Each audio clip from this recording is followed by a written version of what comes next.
ইহুদিদের অপেক্ষিত লাল গরু এবং পবিত্র আল আকসা মসজিদ সম্পর্কে জানব। লাল গরুর ইতিহাস আলোচনা করলে তা এক ভিডিওতে সম্ভব হবে না, তাই আমরা কয়েকটি পর্বে লাল গরু এবং ইহুদিদের নিয়ে আলোচনা করব। 1 নম্বর পর্বে আলোচনা করব ইহুদিদের পবিত্র ধর্মগ্রন্থ তামলুদের ব্যাখ্যা অনুযায়ী লাল গরু সম্পর্কে যা যা বলা আছে। 2 নম্বর পর্বে আলোচনা করব পবিত্র আল আকসা মসজিদ ভেঙে ইহুদিরা যে থার্ড টেম্পল করতে চায় তা সম্পর্কে বিস্তারিত জানব। 3 নম্বর পর্বে লাল গরু সম্পর্কে তাওরাতে যা যা বলা আছে।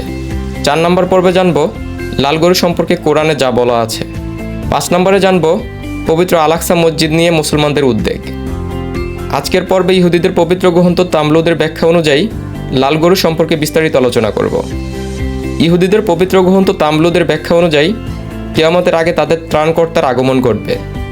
তারা তাকে মাসিহ বলে সম্বোধন করে। ইসলামে এই মাসিহ হলো দাজ্জাল, যে কিনা গোটা বিশ্ব শাসন ব্যবস্থার একক নিয়ন্ত্রণ নিয়ে নিবে।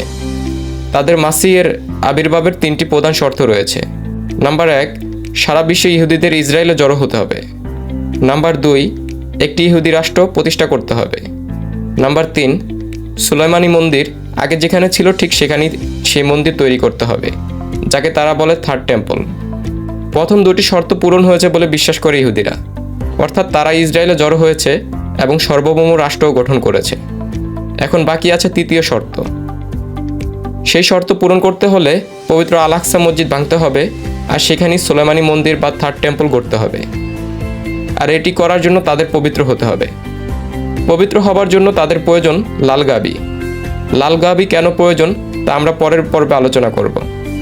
তাদের ধর্মগ্রন্থের ভাষ্যমতে লাল গাবি 3 বছর বয়সে উপনীত হলে তারা সেটিকে জবাই করে রক্ত ও আগুনে পুড়িয়ে ছাই করে সেই ছাই মেখে ইহুদি সম্প্রদায় পবিত্র হবে। বহু খোঁজাখুঁজির পর সেই লাল গাবির সন্ধান পেয়ে গেছে তারা।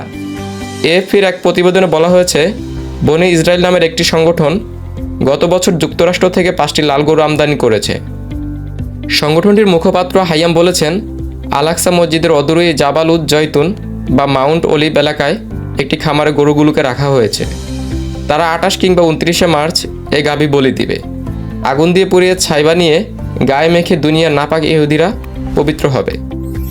তারপর তারা যে কোনোভাবে আল আকসা মসজিদ ধ্বংস করবে এবং সেখানে টেম্পল তৈরি করবে। এ বিষয়ে গত বছর থেকে আন্তর্জাতিক কয়েকটি পত্রিকায় নিউজ করেছে। সবচেয়ে উদ্বেগের বিষয় হলো থার্ড টেম্পল করার জন্য পবিত্র মসজিদ আল আকসা ভেঙে ফেলার পরিকল্পনা তাদের চূড়ান্ত।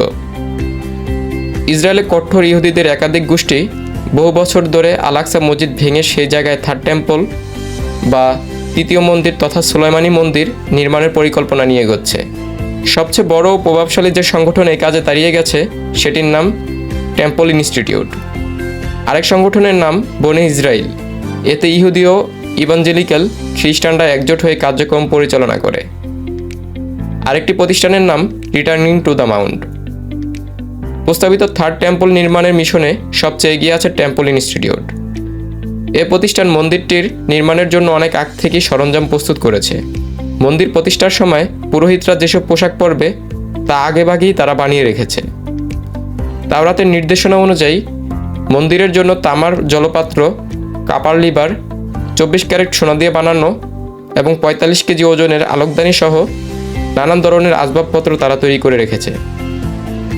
টেম্পল ইনস্টিটিউটের প্রকাশ করা ভিডিওতে দেওয়া তথ্য অনুযায়ী জেরুজালেমের ওল্ড সিটির ইহুদি মহল্লার সেন্ট্রাল প্লাজায় এসব সংরক্ষিত করা আছে। প্রিয় ভিউয়ার্স, আপনারা যদি থার্ড টেম্পল এবং অন্যান্য পর্বগুলো সম্পর্কে বিস্তারিত জানতে চান তাহলে কমেন্ট করে জানাতে পারেন। আর অজানাকে জানতে আমাদের সাথেই থাকুন। ধন্যবাদ।